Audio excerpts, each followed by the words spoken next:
we will develop a message passing algorithm for exemplar clustering. In this lecture, we will formulate a factor graph model for exemplar clustering and derive expressions for its messages.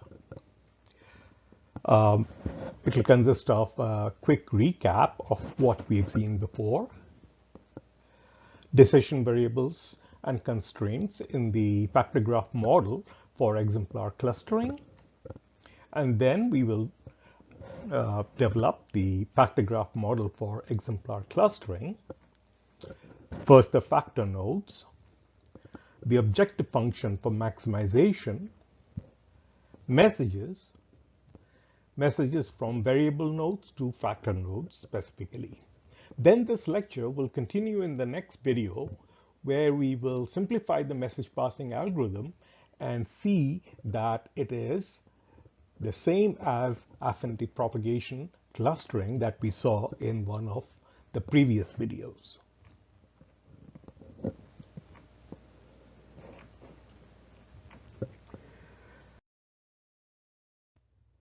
As a reminder, in the previous video on factor graph models, we saw that the messages were passed between variable nodes and factor nodes.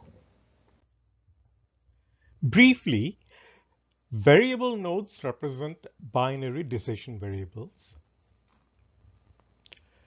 The outgoing message from the variable node n to the factor node k is the sum of all incoming messages to n from the other factor nodes. The scalar message sent is the difference mu1 minus mu0. Each factor node k incorporates a function fk of the decision variables of all nodes connected to it. The outgoing message from the factor node k to the variable node n is the maximum of this function fk and the sum of all incoming messages from the other variable nodes. And mu equals mu of 1 minus mu of 0. We've seen exemplar clustering in an earlier video. The data points are these black dots. Data points surrounded by colored circles are exemplars. There are 4 exemplars here. Each data point is assigned a unique exemplar. The assignments are illustrated by colored straight lines.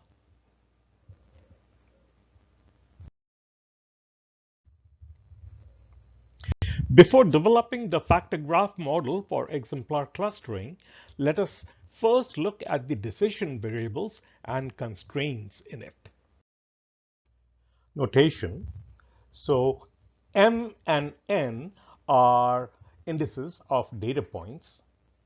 K and L will denote indices of exemplars. The script N is the set of all data points and its cardinality is N. Script K is the set of exemplars, which is a subset of the set of data points, and its cardinality is K here. By default, we will assume that script K equals script N. That is, every data point here will be considered as a potential exemplar. This symbol SNK is the similarity between the points N and K. This notation here, script Kn, K of N, I'll say, is the exemplar of point N. If K is the exemplar of N, then we write Kn equals K. Objective function. The objective is to maximize this summation over all data points n here of the similarity between that data point and its exemplar Kn. And since this is an important expression that we shall be needing a few slides later, let's remember it. Binary decision variables. Each Cnk is a binary decision variable in 0, 1, where n is the index of a data point and k that of a potential exemplar, which can be any point. C and k is 1 if and only if k is the exemplar of n. C and k is 0 otherwise.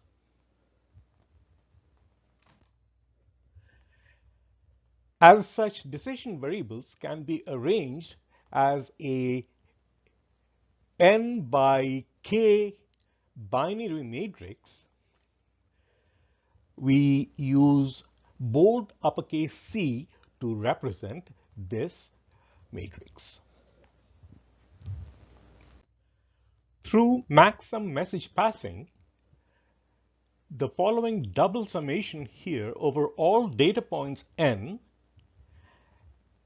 here all data points n, and all exemplars k is maximized. Consider the first inner sum over all k's. Here n is fixed. Thus, we are looking at this row n here.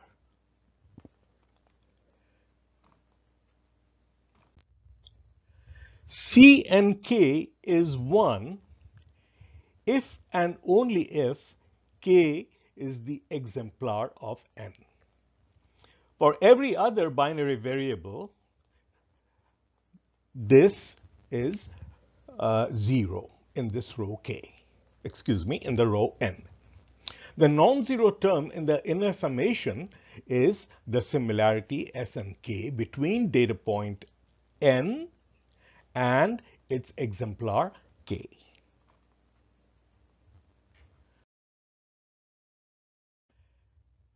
The outer summation is over all points n, that is, the sum of similarities between all the points n and their own exemplars.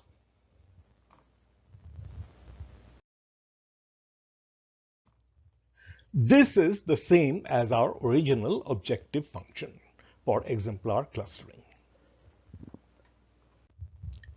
However, any assignment of zeros and ones to the binary variables in matrix C must satisfy some validity constraints. There are two set of constraints, the one of n constraints and the exemplar consistency constraints. One of n constraints. Each point n can have one and only one exemplar. That is, the mapping Kn is unique, so that in each row there must be one and only one Cnk, which is 1, indicating that k is the exemplar of n. All other binary variables in the row n must be equal to zeros.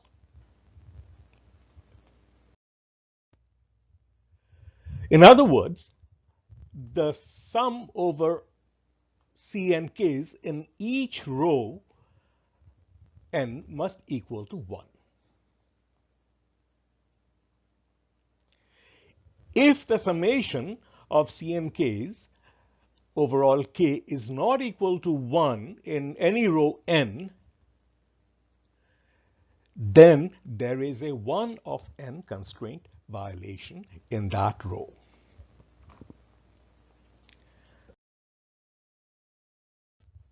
Let us remember this condition for 1 of n constraint violation for later use.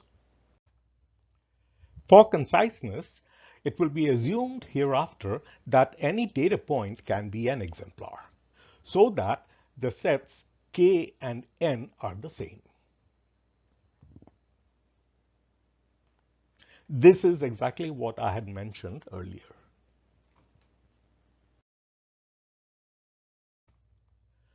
Note this subtle change in the last column. From k, the index was changed to n. Now let's look at exemplar consistency constraints.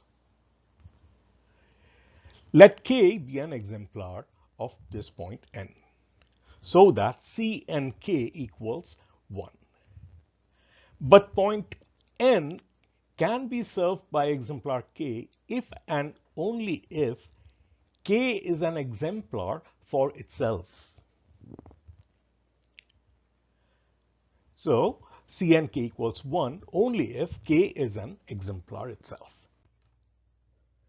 Now when is k its own exemplar? That's when ckk equals 1.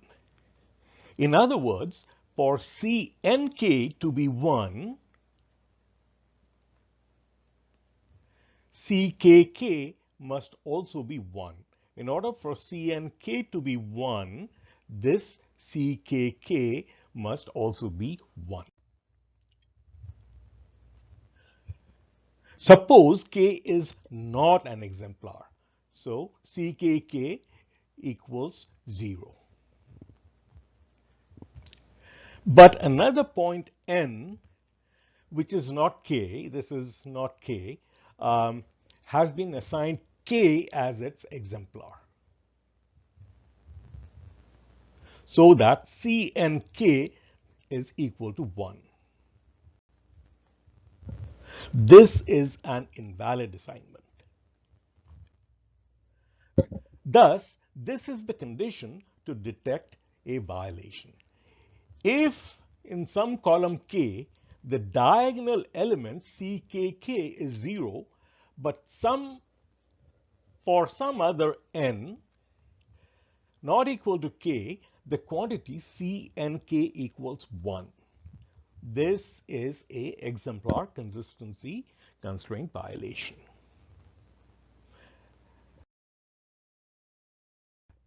Let us remember this condition for later use. Next, let's develop the factor graph model for exemplar clustering. This lecture is based on a published research article.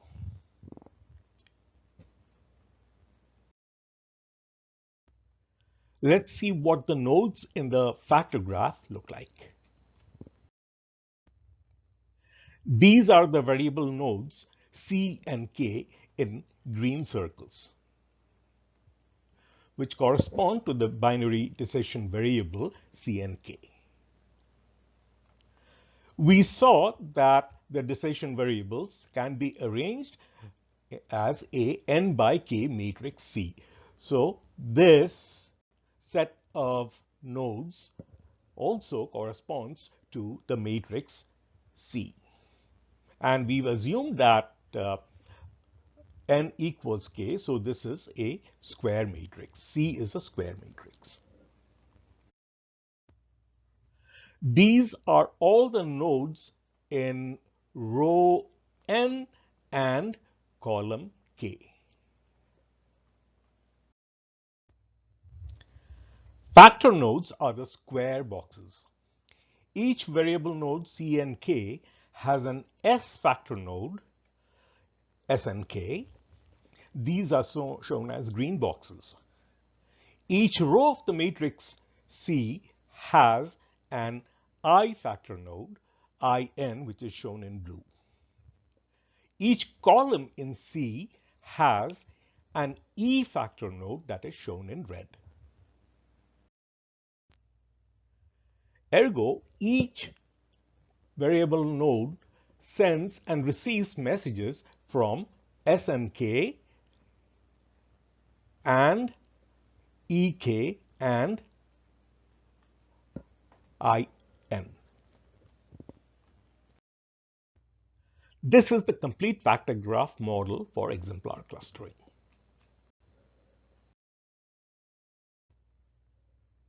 Now let's focus our attention on the factor nodes of the model. We know that each factor node incorporates a function. The function at the S factor node, SNK, is equal to the similarity between the data point n and the point k when CNK equals 1. That is when k is the exemplar of n. The function is 0 everywhere else. The function can also be expressed as the similarity SNK times the binary variable CNK. The message from the factor node SNK to the variable node is sigma nk of SNK, which is also equal to this product. Simplified message passing, sigma nk will be the difference between sigma when C is 1 minus sigma when C is 0, which reduces to the similarity SNK. The other factor nodes ensure validity of the binary decision matrix C. The factor node IN here ensures that the 1 of n constraint at row n is satisfied. Likewise, the factor node EK ensures that the exemplar consistency constraint at column K is satisfied.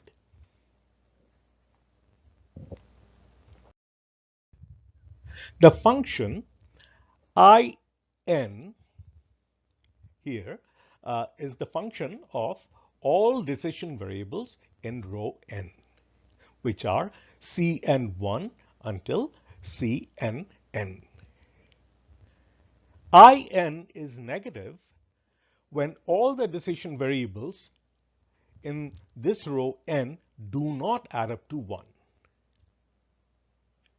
Otherwise, when this summation adds up to 1, then it is the value of In is 0. Recall the condition for a 1 of n constraint violation. Such a violation makes the corresponding In be equal to negative infinite. In other words, the I factor nodes detect 1 of n constraint violations. Ek is a function of decision variables in the kth column. It is 0 except when this condition here is met, in which case it becomes negative infinite. So what's this condition? Ckk equals 0, but for some other n which is not equal to k, Cnk equals 1. This is the condition under which this Ek becomes negative infinite. This is the condition under which there is an exemplar consistency violation in column K. Such a violation would make the corresponding Ek become equal to negative infinity, which would otherwise have been 0. Thus, the E factor nodes detect exemplar consistency constraint violations. Let's look at the objective function that is maximized by the max-sum message passing algorithm. The objective function consists of three terms here.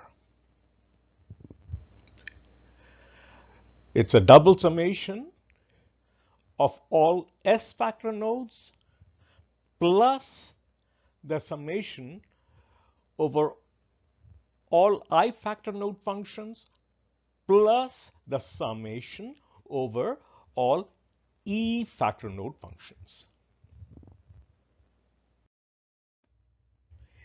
Each term in the first double summation can be simplified as a product of the similarity and the binary decision variable C and K, which we have seen earlier. This is the same as the objective function that we previously saw. Message passing maximizes this double summation. We'll see that the remaining terms will be equal to 0 when the validity constraints are all satisfied. The second summation ensures that none of the 1 of n constraints are violated. The third summation ensures that none of the exemplar consistency constraints are violated. Since maxsum message passing maximizes, invalid assignments to the binary variables in matrix C are avoided. Any violation would result in a total of negative infinite, which can never be the maximum. So this is the objective to be maximized, the composite objective function, through message passing in order to do exemplar clustering. Messages sent by variable nodes to factor nodes. As noted earlier, we shall ignore the messages to and from the S nodes. The messages that we will focus on are alpha and k, indicated in this direction by this arrow, rho and k flowing this way, beta and k going this way, and eta and k this way.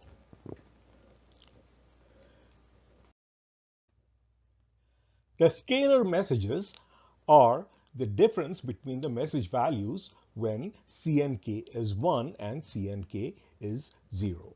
So alpha nk is alpha nk1 minus alpha nk0. Likewise for beta nk, eta nk, and rho nk. This is the general format of the messages that variable nodes send to factor nodes. Beta nk. Beta nk is this outgoing message from CNK to IN. So it will be composed of the sum of the incoming messages alpha nk and SNK. Now beta nk0 is alpha nk0 plus SNK0, which is simply alpha nk0 because when CNK is 0, this SNK is equal to 0. Likewise, beta nk1 is equal to alpha nk1 plus the similarity between n and k, which is this nk here. That's because when Cnk is 1, the similarity is passed to Cnk from this factor node Snk. We'll take the difference, beta nk1 minus beta nk0, that gives us this expression, alpha nk plus Snk. And this is the first of our expressions. We will be deriving 4 other expressions. Rho nk is this. The expression is identical to that of beta nk. So this is rho nk, which would be made up of eta nk plus snk. Rho nk0 is eta nk0, rho nk1 is eta nk1 plus snk. Therefore, rho nk is the difference between the two, which is eta nk, because eta nk1 minus eta nk0 is eta nk, remember, plus snk. So we have now two expressions out of the 5 we need.